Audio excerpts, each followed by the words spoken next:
Just because I'm a lecturer doesn't mean this doesn't fill me with dread, okay? 12 minutes of squeaky bum time ahead. Conference. Scholars, new and old, early adopters, laggards. You're all in the room.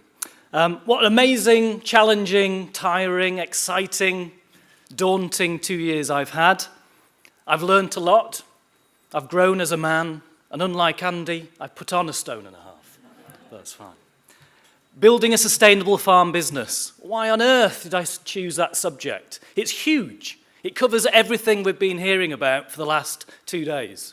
Hopefully I'll bring some of it together. Hopefully I've looked at things from a slightly different angle, so maybe I can start a debate and maybe stir things up a little bit. Where's my passion in this subject? Well, for the last 24 years, I've worked in the interface of food, farming, environment. I grew up on an arable farm in Nottinghamshire, 3 elder brothers, so I never got the tractor work. I was the one that was planting the trees, gapping up hedgerows, digging ponds, putting things in the way of the combine and the sprayer, basically, to annoy my dad and my brother. But I know my young charm sort of defies what I'm about to say, but I grew up in the 70s and the 80s. 47 today, you know. It's not much of a birthday yet, slightly nervy. Oh, yes. Thank you. Don't waste me time. It's ticking. It's ticking. But I did witness my dad removing hedges, draining the wet meadows, spraying with a helicopter discriminately from the air. The lapwing disappeared, and that affected me. So I didn't want to be part of agriculture as an industry. I love food farming and the environment, but not industrial agriculture.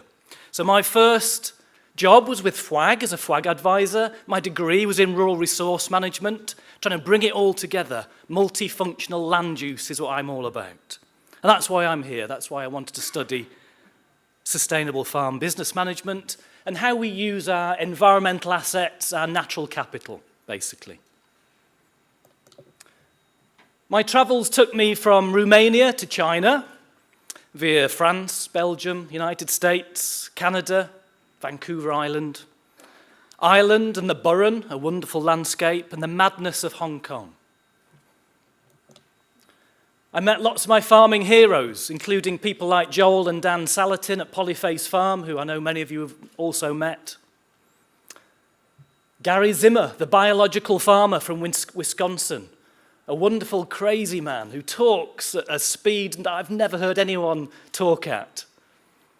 And Mike Labelman, the chap on my left, your right, that's it, from Vancouver Island or Salt Spring Island, grower, photographer, campaigner, and a real food hero of mine now.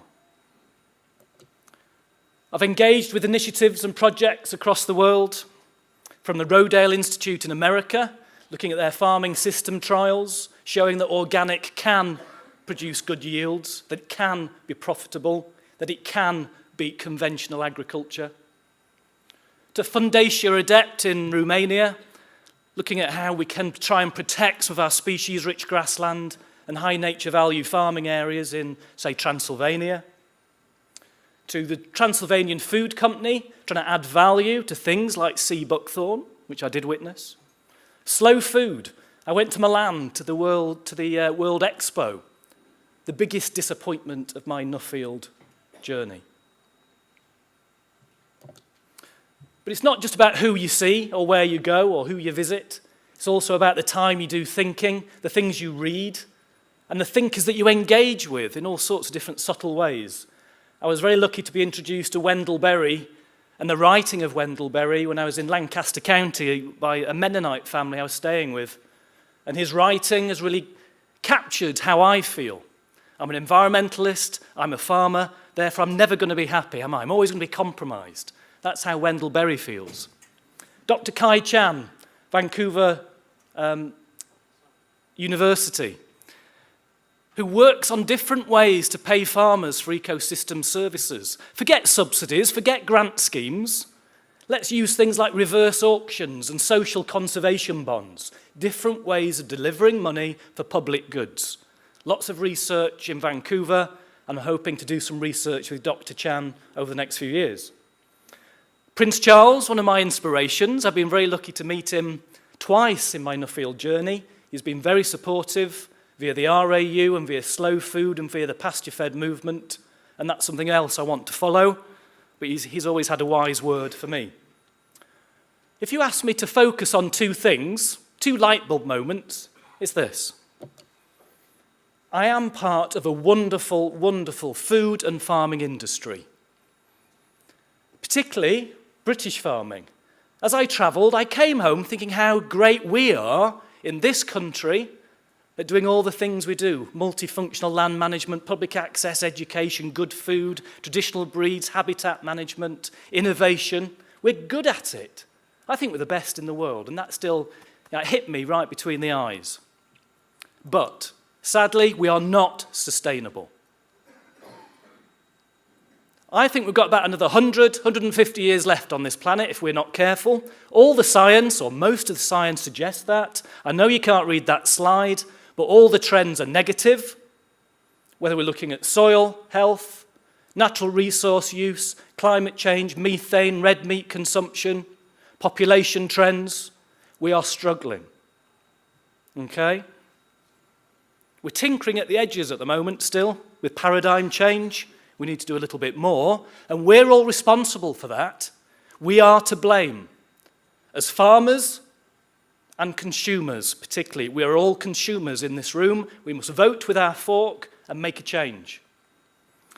As I travelled around the world and the things that I saw, about 8 common themes jumped out at me. Some were subtle, some hit me right between the eyes. The most sustainable businesses I came across do the following 8 things. Number 1, they tell their story. They connect with their consumer, they add value through showing how good we are, what we can do, and adding value. And celebrating our industry. Number 2, we put soil health first. The most sustainable projects I saw are soil-based. People like Joel Salatin, calls himself the carbon farmer. We must celebrate the role of small farmers.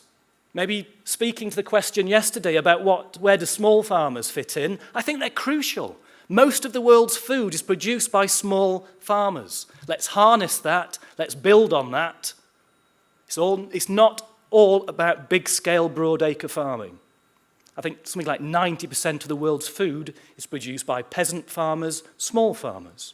I count myself as a peasant farmer now. Having visited Romania, learnt a little bit about what peasant farming is. I'm proud to be a peasant farmer. We must nurture people. Again, as we've heard over the last few days, it's all about people. If we don't have people on the ground, doing stuff, enjoying it, working hard, we're buggered. But there must be fair reward. It has to be a sexy industry to work in, and an industry with a ladder, like Chris Padfield said. Number 5, you might not like this one, particularly our Scottish colleagues this morning. We talked a lot about efficiency, but I think we get it wrong. We need to focus on effectiveness, not outputs, but outcomes. There are 3 types of farmer: those that can add up and those that can't, okay? We must build diversity. Again, the most sustainable farms I witnessed were diverse. They were complex. Again, for the last 50, 100 years, we've taught monocultures, reductionist science. Let's move away from that to holistic systems, holistic thinking. If we want resilience, we need complexity of enterprise, people, cropping, stocking, etc. And most importantly, maybe, we must move away from the current paradigm to a regenerative agriculture. What do I mean? I mean we need systems that put more back in than take out. I should think most of us here today are taking more out than we're putting in, whether it's soil organic matter, whether it's biodiversity, whether it's landscape value, whether it's natural resources. We need to work on systems such as min-till, such as intercropping, such as pasture-fed livestock, tall grass grazing, getting organic matter back into the ground, selling locally, building community. I think sustainable agriculture, or the word sustainable is the wrong term. We keep chasing sustainability, trying to protect things for tomorrow, trying to be a little bit more efficient with our resources. That's not enough. We need to do more and put more back in. Trying to seek, protect, conserve for tomorrow is not enough. We must promote a true cost paradigm. That's the big mindset change. At the moment, food is too cheap, and sustainable food is more expensive than unsustainable. We need to switch that on its head so that everyone can afford sustainable food. Polyface Farm is a great example. I won't go into too much detail because my minutes are ticking down, but Joel Salatin, tall grass grazing, enterprise stacking, lots of people working on the farm. Is a brilliant example of what I'm on about. In Joel's word, and if you ever heard Joel speak, he's got more phrases that I could come up with, but Joel said, on being people-centred and being transparent, trespassers will be impressed if they come to my farm. They're not shot, they're not told off. On soil, I'm a carbon farmer. We want lush pastures supported by ecstatic copulating worms. One of my favourite Joel comments. I spent 2 days with him at Polyface in Virginia, and before I left, I said, Joel, if you had to do something different, what would it be? And he said, Jonathan, I would have employed more people earlier to do the things that I can't do or don't want to do. And I think that was one of my take-home messages for my farm. I can't do any more. My wife can't do any more. I need people. I need to take more risks if I'm going to grow. And Joel has realised that, so he's got satellite farms, apprentice managers, and growing from within. So what? And maybe I'm speaking to Ali's question now about what does this mean for the future for policy. The challenge for the industry, well, we didn't see this coming, or I didn't, Brexit. Turkey's voted for Christmas, but it's there, it's happened. Let's embrace it. I think there's huge opportunities. This is when we can make the change, but let's not mess it up as an industry. I challenge government to work with all the farming, food and environmental stakeholders to develop a new integrated food and environmental policy. Not a farm policy. We are the deliverers of the food and environmental policy. And I want regen, ag and soil at the very heart of this policy. Food security goals should not drive the strategy. Output should be balanced with a diverse range of economic, environmental and social outcomes. And the strategy should develop a new partnership with consumers, small farmers, and the wider industry. My sponsor, the National Trust, who I thank to the bottom of my heart, needs to do more.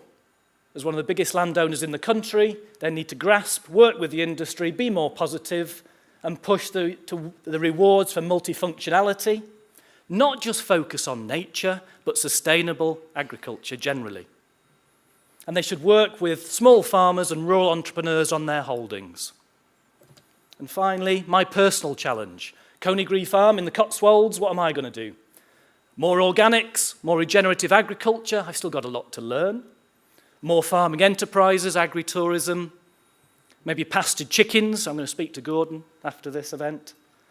And I actually have already stepped up. I'm one of the directors of the Pasture-Fed Livestock Association, developing the market for 100% grass-fed meat, which answers Oliver's question yesterday. My journey has only just begun. It's early days, lots more to do. But let's all go home and start regenerating. Thank you to my wife, thank you to the National Trust, thank you to Nuffield, and thank you to the RAU for giving me a bit of extra time off to travel. Thank you very much.